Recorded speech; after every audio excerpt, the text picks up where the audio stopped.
સાહેબ આ દવાખાના આવ્યા છે હવારોના બે હીરે કોઈ હાજર નહીં તો કોના જોડેથી દવા લેવી?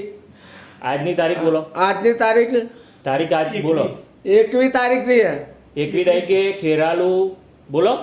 21 તારીખ ખેરાલુ કોઈ ડોક્ટર નથી દવાખાનામાં હવારોના બેહી રહ્યા છે. સરકારી દવાખાનું. સરકારી દવાખાનામાં તો મારું કરવાનું બરાબર. તો બધા અમારા હું અહીંથી 100 રૂપિયા ભાડું ભાઈને આવ્યા ને વળી તો જવાનું. પછી બોલો. આજ બોલી દો. હું બોલું? ખેરાલુ દવાખાનું આટલા વાગ્યા ખેરાલુ આટલા વાગ્યા તો એ હવારોના બેહી રહ્યા કોઈ ડોક્ટર જ નહીં. 11:57 થઈ ગયા. 10:57 વાગ્યા. 10:57 થઈ ગયા. ચેક કરાવો સાહેબ હાજર હે કે નહીં. સાહેબ હાજર તો નથી. શું કરવાનું અમે બેહી આ ખેરાલુ જતું રહેવાનું. આ ખેરાલુ દવાખાનું પતિ નહીં જોવા ખેરાલુ મારી અને વિડીયો મોકલી દઉં ચેક કરી લો. હા એ આ ખેરાલુ દવાખાનું અને એ આ રહ્યા માણસો.